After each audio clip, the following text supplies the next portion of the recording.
inside, you know. Last night I turned on the TV and I just caught part of a comedy routine of Jerry Seinfeld's. He was on David Letterman, and he was joking about this kind of unspoken relationship that we have with the movie theaters. That when we go and we buy a drink or popcorn, we know we're paying way too much, right? I mean, a popcorn can cost $4 or $5. I mean, it's absurd, right? Well, he was joking about how we will do this, yes, as long as we do not have to throw it away. You know, so that's our part of the bargain, that we go into this movie theater, we watch it, and then we just let our hand go at the end. And, you know, I'm not reaching my hand down into that dark space, wondering what's down there, you know. Well, it was funny as he's expressing it, right? But we all know littering in whatever form is not a good thing to do. But we possibly could justify what we do by saying that, well, they made me pay too much for it. You know what I mean? So that's kind of, I think, what those mixed motives, or a bird like the raven, when it's not a positive symbol, could be. Does that make sense? Someone was telling me about this good deed he did, and he wrote back to the person and said, well, the person thanked him. He told me, he said, well, I was glad to do it for you, plus it helped me build my character. And when he said that, I kind of felt like what you're saying, it's like the person picking up the trash. Why would you even have to mention that it was helping you build your character to that person? Don't you think it shows that you had a motive, right? I mean, you should just do that thing quietly, or should have just said to the person, well, thank you, or whatever, but not, well, you helped me build my character. I don't know. Is that the same thing? Right. I think it is. You're sensing some ego in it. Yeah, ego, yes. Exactly. And that's what that raven is like. That's how Swedenborg kind of described, you know, like even on Noah's Ark, where he lets that raven go, but he can't find anything. It's not time to get off of the boat yet, you know. There's still some false, mixed motives, some ego still involved, and it's not time yet for that bird of peace to find a home. You know, we're not there yet. So it's, I thought it was interesting my typos are all in the raven section. I just thought, you know, I obviously thought that things were just fine, and I noticed later they're not. Okay. So finally, we'll just turn to the eagle for a moment. There's some beautiful passages about eagles in Scripture. One of my favorite is from Isaiah 40. That those who hope in the Lord will renew their strength. They will soar on wings like an eagle, you know. And with everything, there is a positive and a negative.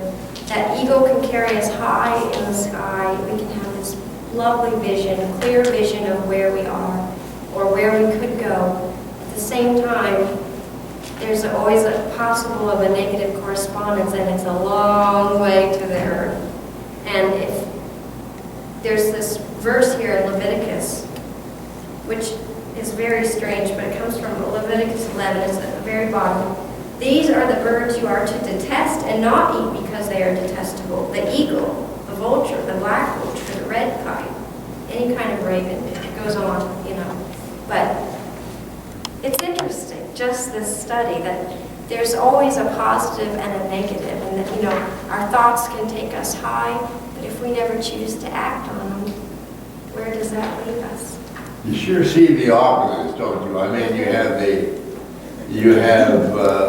you know, eagles that you can admire and really show us something about the possibilities of our human nature, of who we are. But then you also have the vulture, you know, who's out there on the road eating carrion, you know, and ugly. Not only, you know, I mean, the vulture is a kind of an ugly bird, you know. I mean, so it sure shows the opposites of where we are as non-humans. Yes. So I hope that you have enjoyed, or at least came away with something from this morning. I really appreciate your being here. I hope that the next time when we all notice the birds, that maybe our thoughts will be open to a different way of seeing seeing them, or an added sort of lens to how we see them. And also, if you're interested, we're going to be looking at different parts of nature. So I believe I may have April 6th reserved. I have to double check on that. Here at the Dillon Nature Center, but we might turn to trees, for example. It'll be Arbor Day will be coming up, and Earth Day, and towards the end of April. But so we will be continuing in a series on things in the natural world. So, Alison, do you think, like that red bird that showed up there, was a message from God in some way? it could be. What do you think? What did you say? Oh, the cardinal that popped in, that was Yeah. peeking into the window when we first started. Yeah, The way I try to use this is I see that as God saying, yeah. you're doing the right Yeah. thing in there. Yeah. Yeah, you're on track. And my love is with you because it was red and the beautiful color of it. And Noticeable.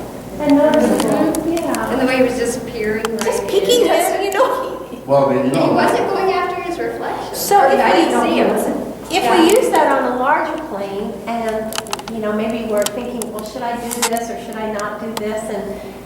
And we see the cardinal come, that can be an affirmation. I think God can talk to us through the things that happen, that we see in nature if we're open. You know, it's interesting that, Well said. that the Indians living so close to nature, and all of the birds were very representative to them of human qualities, right. They had a very good understanding of the place of birds in life itself, and the birds each, they had a very firm representation of what these birds meant to them. Yeah. And in When there was terms a of their tribe inner of life. crow, right of the crow. Exactly. The medicine, there's positive too. Thank you. Thank you much. Well, thank you for